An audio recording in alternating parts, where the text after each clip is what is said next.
The old box sat on a shelf in the evidence room, dusty and forgotten. Inside were files, photographs, and a cassette tape labeled "Missing Person, Emily Carter." Emily had vanished 5 years ago, a mystery that had stumped everyone.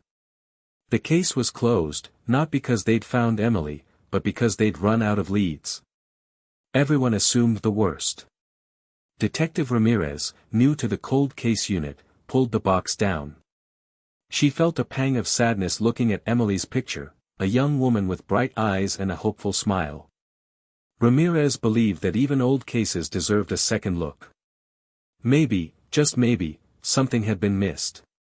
The cassette tape felt brittle in her hands. She carefully placed it in an old tape player, the kind that was almost as old as the case itself. A crackle filled the air as she pressed play. The message was a jumble of static and distorted voices. It sounded like someone was trying to say something, but the words were almost impossible to make out. It was a voicemail left on Emily's home phone the night she disappeared. The police at the time had listened to it countless times, declaring it useless. Just noise. Ugh, Ramirez groaned. It sounded like a dead end before she even really started. She rewound the tape and tried again, hoping for a miracle. Static, mumbling, and then, nothing. The quality was terrible. It sounded like the caller was in a wind tunnel while trying to whisper a secret. Ramirez strained her ears, trying to isolate any recognizable sound. She heard snippets of what might have been words, but they dissolved into the background hiss before she could grasp them. Frustration mounted. This was why the case was cold. There was nothing to work with. She scribbled notes in her pad, voicemail, unintelligible. Static interference. Possible muffled voice. It felt like a summary of nothing. Still, she couldn't shake the feeling that something was there, buried beneath the layers of noise. She decided to try one more time, closing her eyes and focusing all her attention on the sounds coming from the tape player. This time, she imagined herself back in that time, in Emily's living room, listening to that message. The static seemed to lessen, the mumbles to fade. She tried to focus on the gaps between the noise. Suddenly, a thought occurred to her: what if the message wasn't meant to be understood clearly? What if the important information wasn't in the main voice, but something else entirely? She knew that sometimes, the smallest details can be the key to unlocking the biggest mysteries. She rewound the tape again, this time listening for anything besides the main voice. Background noises, subtle sounds, anything that might have been overlooked before. The tape whirred, the static hissed, and Ramirez held her breath, her heart pounding in her chest. There had to be something there. Something that could bring Emily home. Emily Carter was a baker. She owned a small shop downtown called Emily's Sweet Treats. Her cakes were famous all over town. Birthdays, weddings, anniversaries, Emily's cakes were always the centerpiece. She was known for her kindness and her delicious creations. Everyone loved Emily. Then, one Tuesday morning, Emily didn't open her shop. At first, people thought she was just sick. But as the day wore on, and Emily didn't answer her phone, her friends became worried. Her best friend, Sarah, went to Emily's apartment. The door was unlocked. Inside, everything was neat and tidy, but Emily was gone. Her purse and keys were still there. Only Emily was missing. Sarah immediately called the police. They searched Emily's apartment, her shop, and the surrounding area. They talked to her friends, her family, her customers. Nobody had seen or heard from Emily since Monday night. The police investigation started strong. They put up posters with Emily's picture, asking for anyone with information to come forward. They checked Emily's bank accounts and phone records. They interviewed everyone she knew. But nothing. No leads. No clues.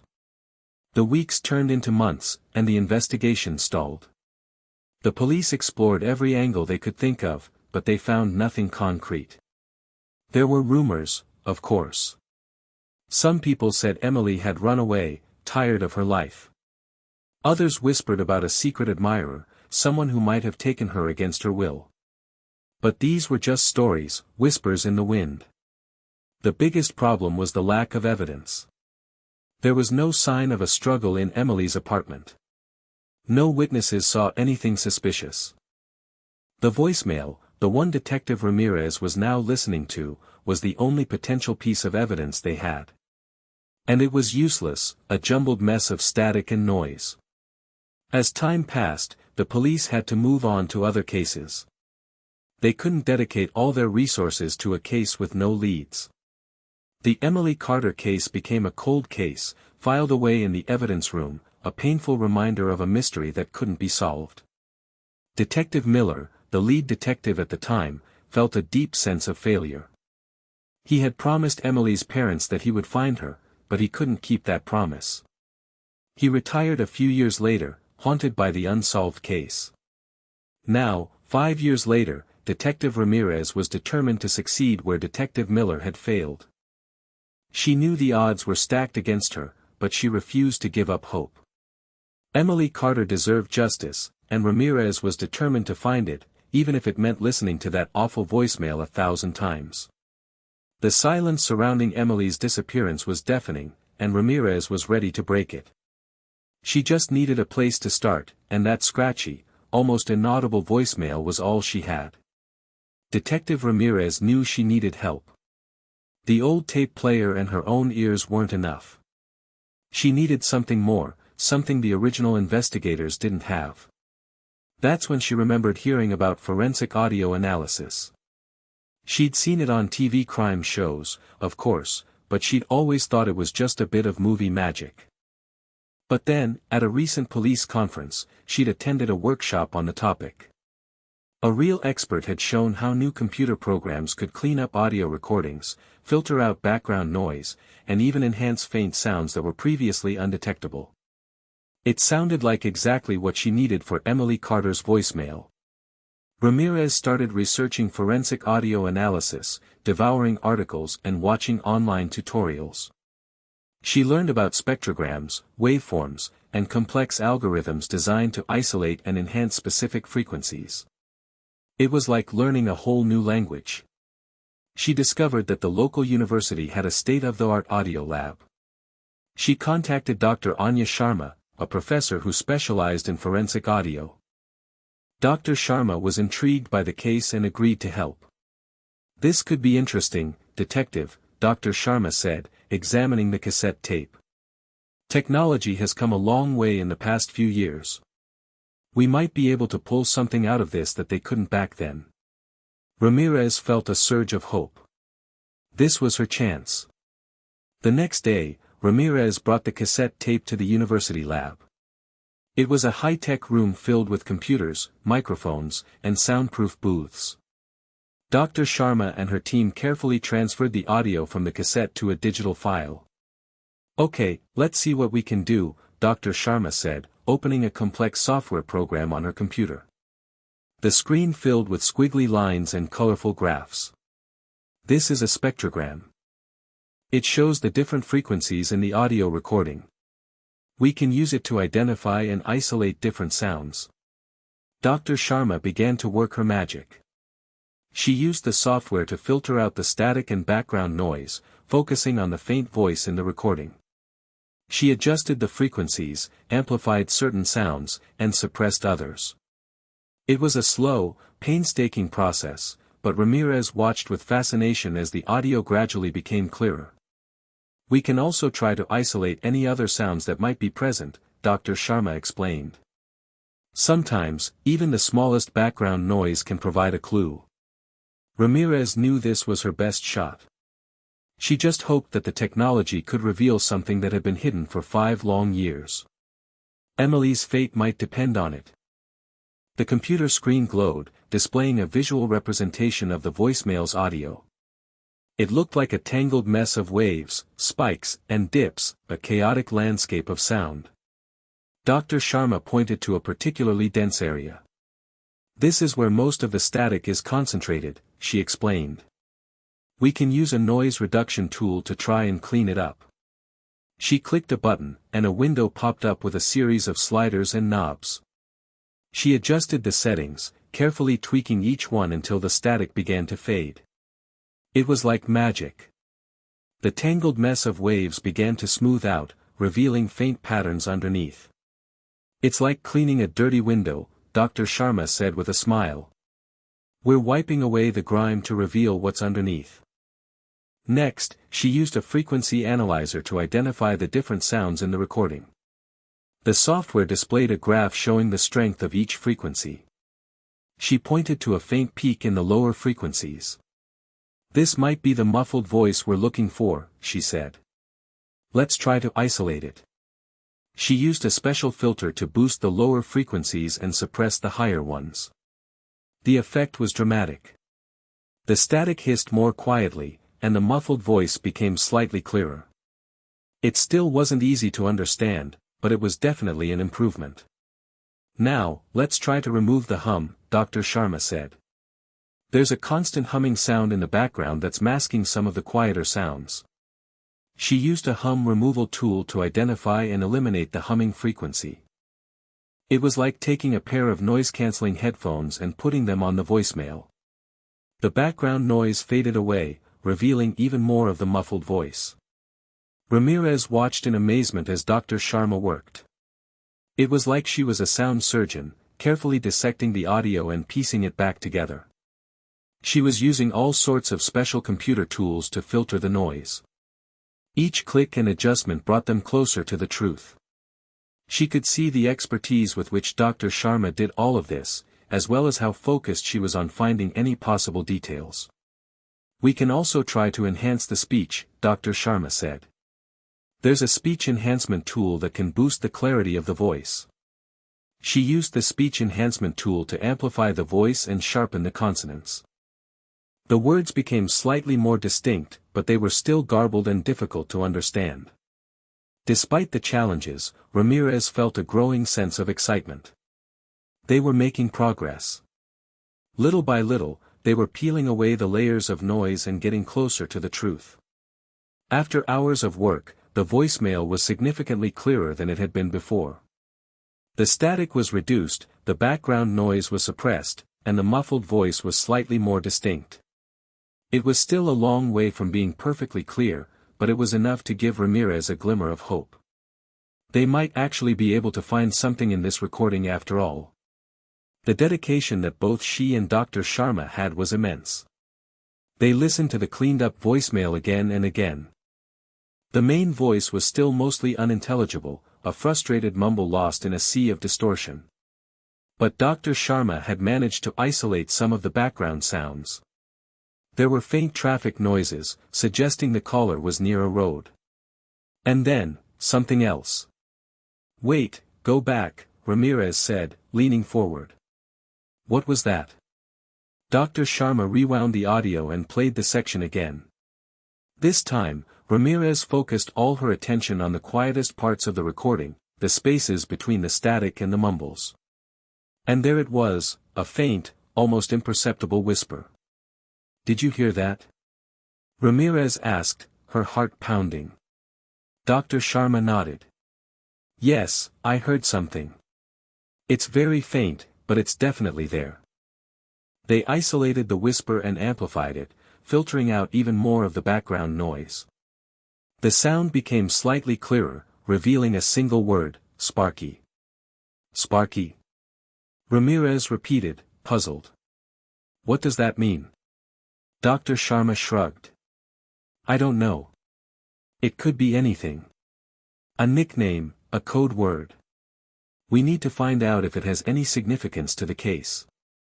Ramirez felt a surge of excitement. This was it.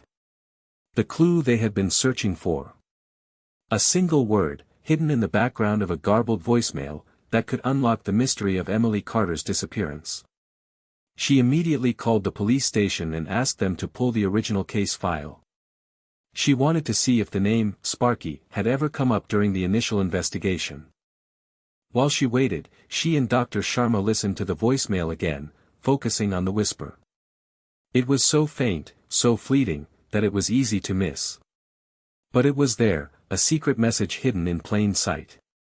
Finally, the case file arrived.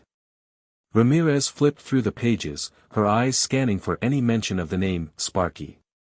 She read through the interview transcripts, the witness statements, the police reports. Nothing. The name, Sparky, was nowhere to be found. Ramirez felt a pang of disappointment. Had they gotten their hopes up for nothing?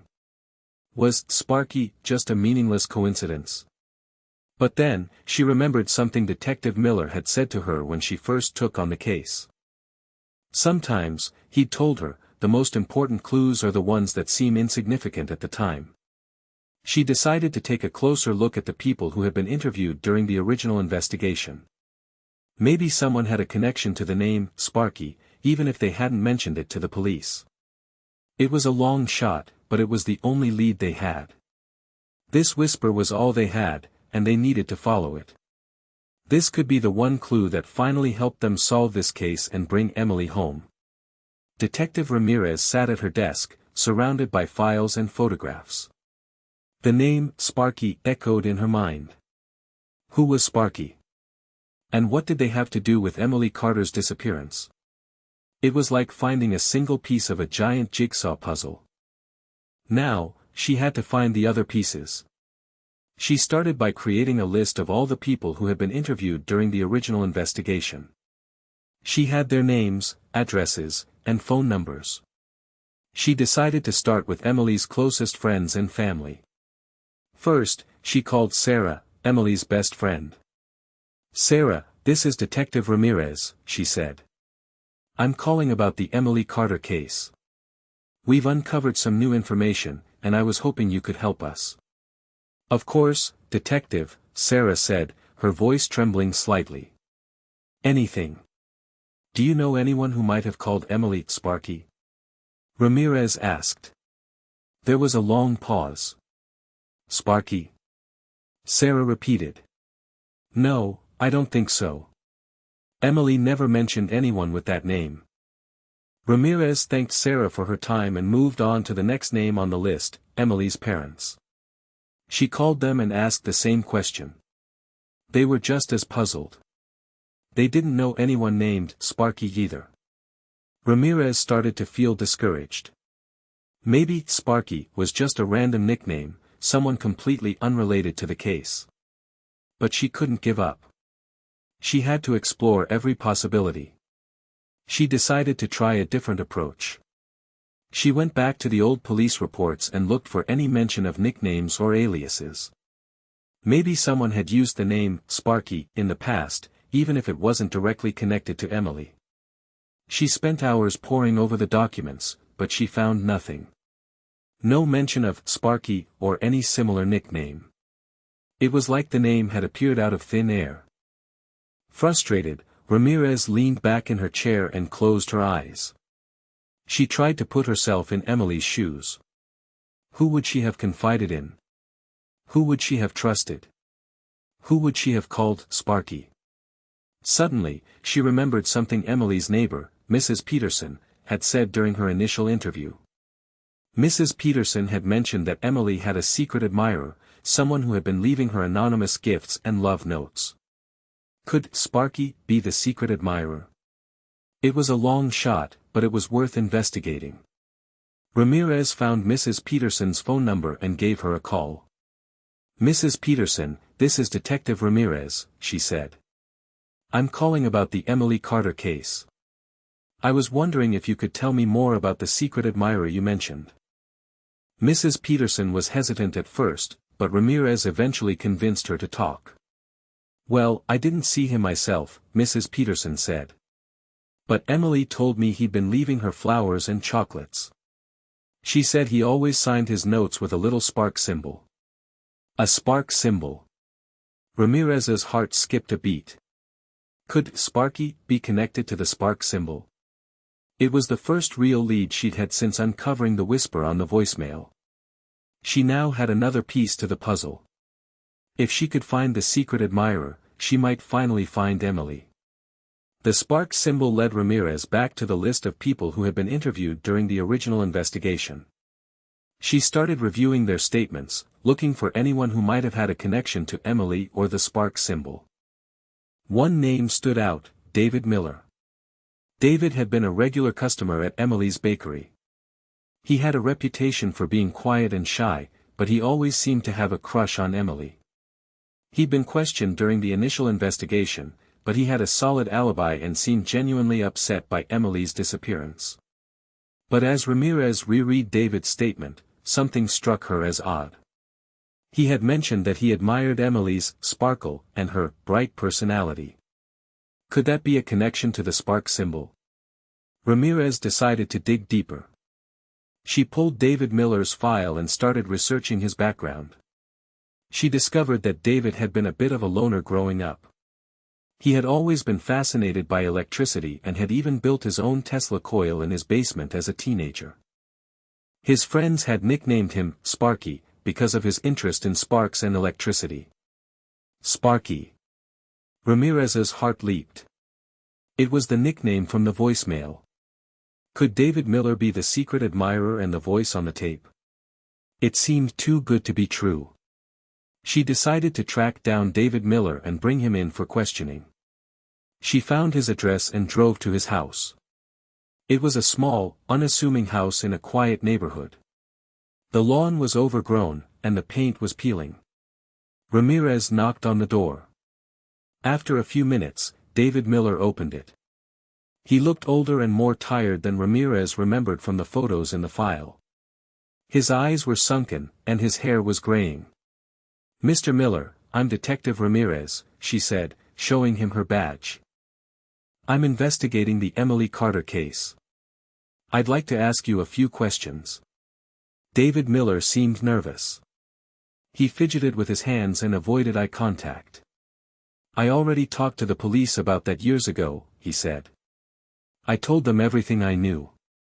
"I know, Mr. Miller," Ramirez said. "But we've uncovered some new information. We found a voicemail that might be related to the case." She paused, watching his reaction.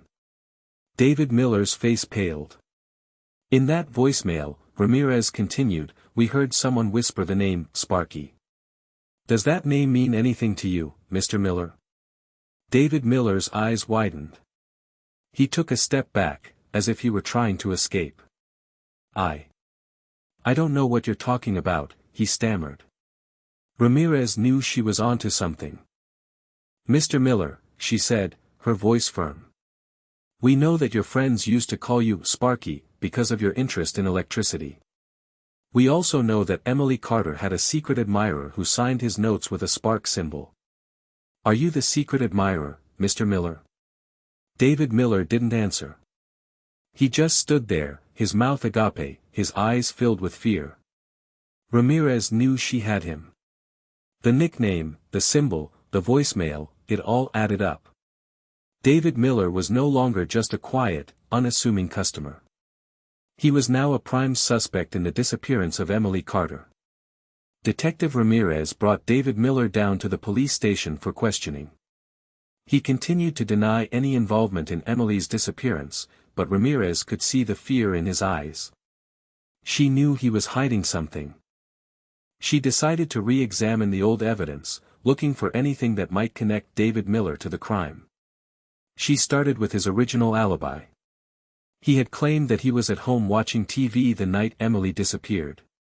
His mother had confirmed his story at the time. Ramirez tracked down David's mother, who was now living in a nursing home. She showed her a picture of David and asked her about the night Emily disappeared. The old woman hesitated, her eyes clouding with confusion. "David was always a good boy," she said. "He wouldn't hurt anyone." "Do you remember the night Emily Carter disappeared?" Ramirez asked gently. "Do you remember if David was home that night?" The old woman frowned. I can't remember," she said. "My memory isn't what it used to be." Ramirez pressed her gently, showing her the old police report with her original statement. The old woman read it slowly, her brow furrowed. "I guess he was home," she said finally. "That's what I told the police." But Ramirez could sense her uncertainty. She decided to try a different tactic. "Mrs. Miller," she said, "did David ever mention Emily Carter to you? Did he ever say anything about having feelings for her?" The old woman's eyes lit up. "Oh, he was smitten with that girl," she said. "He thought she was so sweet and kind. He used to bring her flowers from our garden." Flowers. Ramirez remembered that Emily's secret admirer had been leaving her flowers. It was another piece of the puzzle falling into place. She went back to the police station and reviewed the evidence collected from Emily's apartment. The original investigators had found several notes signed with a spark symbol. They had dismissed them as harmless fan mail, but now Ramirez saw them in a new light. She sent the notes to the lab for fingerprint analysis, hoping to find David Miller's fingerprints on them. She also asked them to analyze the ink and paper to see if they could be traced back to David. While she waited for the results, Ramirez decided to revisit Emily's bakery. She talked to some of the other employees, asking them about David Miller. One of the employees remembered that David had been acting strangely in the weeks leading up to Emily's disappearance. He had been coming to the bakery more often, and he had been staring at Emily with an intensity that made her uncomfortable. He had also been asking questions about Emily's schedule and her personal life. Ramirez felt a surge of adrenaline. Everything was pointing to David Miller. The nickname, the symbol, the flowers, the strange behavior, it was all starting to make sense. The old evidence, when viewed through the lens of the sparky clue, painted a damning picture. She was sure that David Miller was responsible for Emily's disappearance. She just needed to find the evidence to prove it. The lab results came back. David Miller's fingerprints were on the notes signed with the spark symbol. The ink used in the notes matched the ink that David used in his checkbook. The paper was the same brand that David bought at his local stationery store. Ramirez had her proof. She went back to the interrogation room where David Miller was waiting. He looked even more nervous than before. He was fidgeting with his hands and avoiding eye contact. "Mr. Miller," Ramirez said, placing the lab reports on the table. "We found your fingerprints on the notes that Emily Carter received. We also traced the ink and paper back to you. We know you were the secret admirer." David Miller didn't say anything. He just stared at the reports, his face pale. "We also know that your friends used to call you Sparky," Ramirez continued. "That's the same name we heard whispered on the voicemail that Emily received the night she disappeared. Isn't it, Sparky?" David Miller finally broke down. Tears streamed down his face. I didn't mean to hurt her," he sobbed. "I just loved her so much." He confessed everything. He had been obsessed with Emily for years. He had been leaving her gifts and notes, hoping to win her over. But Emily didn't reciprocate his feelings. She saw him as just a friend. On the night she disappeared, David had gone to Emily's apartment to confess his love one last time. But Emily had rejected him again. He had become angry and desperate. He hadn't planned to hurt her, but things had gotten out of control. He admitted that he had taken Emily to a remote location outside of town. He wouldn't say what he had done with her body. Ramirez placed David Miller under arrest for the kidnapping and murder of Emily Carter. As she led him away, she couldn't help but feel a sense of satisfaction. She had finally solved the case that had haunted her for so long. The faint whisper of "Sparky" on the garbled voicemail had been the key that unlocked the mystery. It had led her to David Miller, the secret admirer who had turned into a killer. It had brought her one step closer to bringing Emily home. Even though Emily wasn't alive, she had done all she could. It was time to get justice for Emily Carter. David Miller was brought to trial. The evidence against him was overwhelming. The fingerprints, the ink, the paper, the voicemail, it all pointed to his guilt. He was convicted of kidnapping and murder and sentenced to life in prison. Although David refused to disclose the location of Emily's body, the conviction brought a sense of closure to Emily's family and friends. They finally knew what had happened to her, and they knew that her killer was being held accountable. Detective Ramirez became a local hero. She was praised for her persistence and her dedication to solving the cold case. She received letters from people all over the city, thanking her for bringing justice to Emily Carter. Emily's parents were especially grateful. They had never given up hope that their daughter would be found. They thanked Detective Ramirez for never giving up on Emily either. "You brought our daughter home," Emily's mother said, tears streaming down her face. "We can finally have some peace." Detective Ramirez knew that she couldn't have solved the case without the help of Dr. Sharma and her forensic audio analysis skills. The new technology had revealed the faint whisper of "Sparky" on the voicemail, which had been the key to unlocking the mystery. The Emily Carter case became a testament to the power of persistence, dedication, and new technology. It showed that even the coldest cases can be solved with a fresh perspective and a willingness to explore new avenues of investigation. Detective Ramirez continued to work in the cold case unit, determined to bring justice to other victims and their families. She knew that every case was different, but she approached each one with the same determination and hope. She always remembered Emily Carter and the garbled voicemail that had changed everything. It was a reminder that even the smallest clues can be the most important and that even the faintest voices deserve to be heard. The story of Emily Carter also served as a reminder of the importance of remembering those who have been lost. Emily's sweet treats remained closed, but her memory lived on in the hearts of those who knew and loved her. Her kindness, her talent, and her bright smile would never be forgotten. And thanks to Detective Ramirez, her killer would never be able to harm anyone again. Emily's story, though tragic, had a small measure of peace brought to it. Justice had finally been served. The nightmare was over. Detective Ramirez was a hero for her tireless pursuit of the truth.